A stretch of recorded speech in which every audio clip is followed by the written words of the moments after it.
Our story opens on a breathless, heart-pounding chase through the old-growth woods of the Lycan royal kingdom. Nala, a young half-blood woman, is running for her life.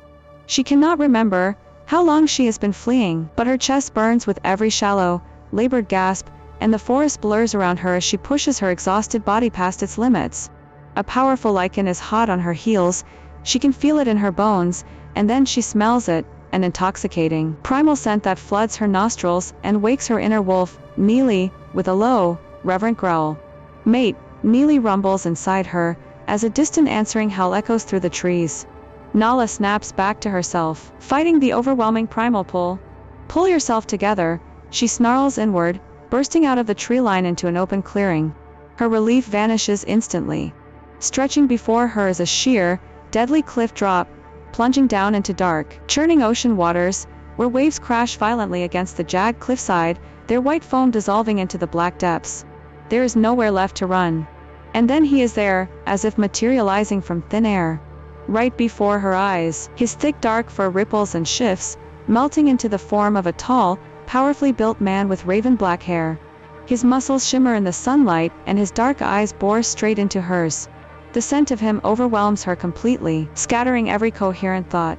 He takes a deep breath, drinking in her scent just as she has breathed in his, and waits, silent, steady, unyielding, for her to speak.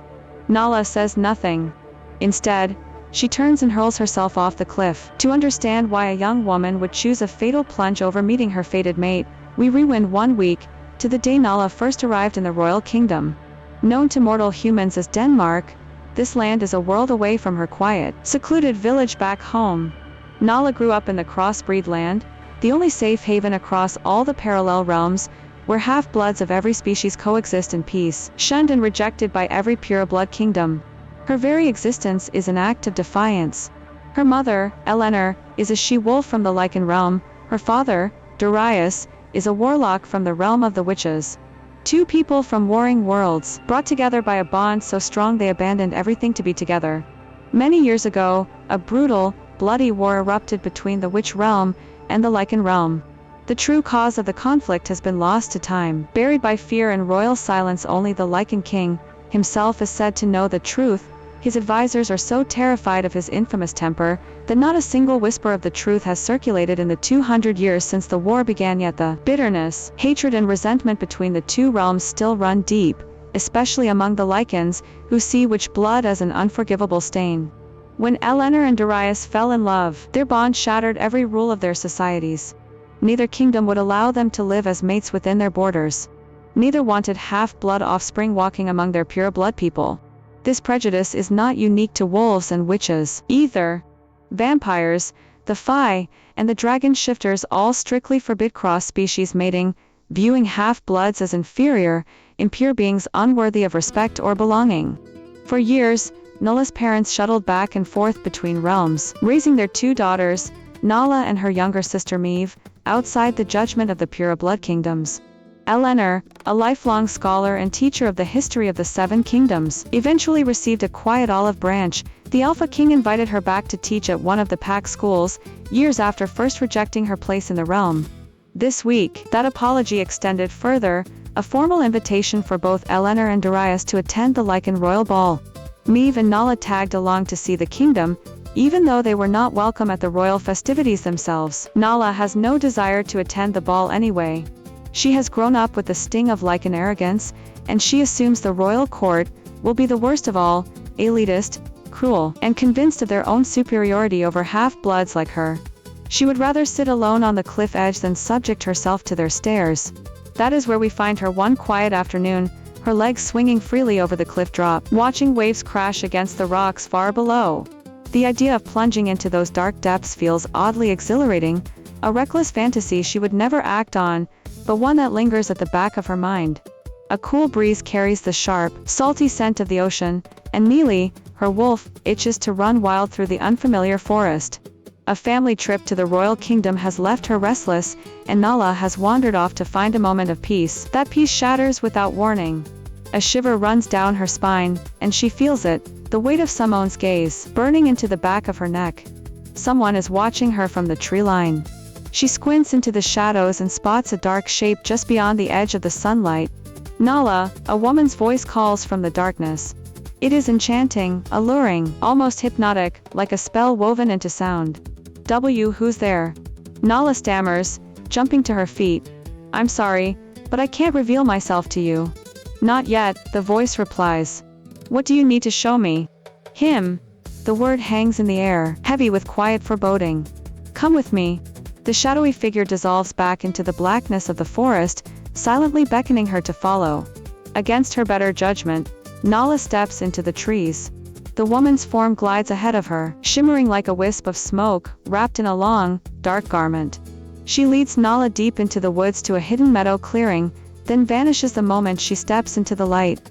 Even though it is the middle of the day, the sky darkens instantly, as if night has fallen in the blink of an eye. At the heart of the meadow, a pale, ghostly flame flickers to life. Is this a dream? A hallucination? Or is she glimpsing a future that has not yet happened? A distant drumbeat reaches her ears, its rhythm growing louder and more insistent, thrumming in time with her racing heart. She knows something momentous is about to unfold. She scans the clearing, but the mysterious woman is gone.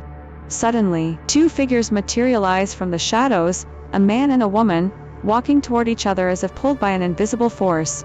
Their eyes are locked in an intense, unbroken gaze. With every step they take, their forms grow clearer, lit by the orange glow of the phantom flame. From where Nala stands, only their faces remain hidden. Their bodies are barely clothed, and the air hums with raw, primal tension. The moment their bodies touch, a jolt of electricity shoots through Nala. When the man's hands circle the woman's waist, pulling her tight against him, Nala swears she can feel his fingers pressing into her own flesh. When he plants slow, burning kisses along her neck, trailing from her collarbone up to her earlobe, Nala feels every brush of his lips on her own skin, vivid and real. His face is still buried in the crook of the woman's neck, but her face comes fully into view. Nala sucks in a sharp breath. She would recognize those eyes anywhere, the same blue eyes she sees staring back at her in the mirror every single day. The woman in the vision is her. The vision fades, and the weight of what she has seen settles over her. That ghostly flame was not showing her a stranger's story. It was showing her her own destiny, a fated mate bond with a lichened man, a connection so deep it transcends sight and distance. For most she-wolves, a fated mate is the greatest gift a wolf could receive. For Nala, it feels like a death sentence. That is how we circle back to the cliffside chase. The lichen from her vision is real, and he has found her. He is powerful, he is pure blood, and he is her mate. But Nala knows the rules of this world. A half-blood, born of enemy witch and wolf blood, can never be accepted as the mate of a high-ranking lichen. The court would reject her. His pack would despise her. The same hatred that drove her parents into exile would tear them both apart. So she runs. She runs from the bond, from the truth, from the future she saw burning in that phantom flame.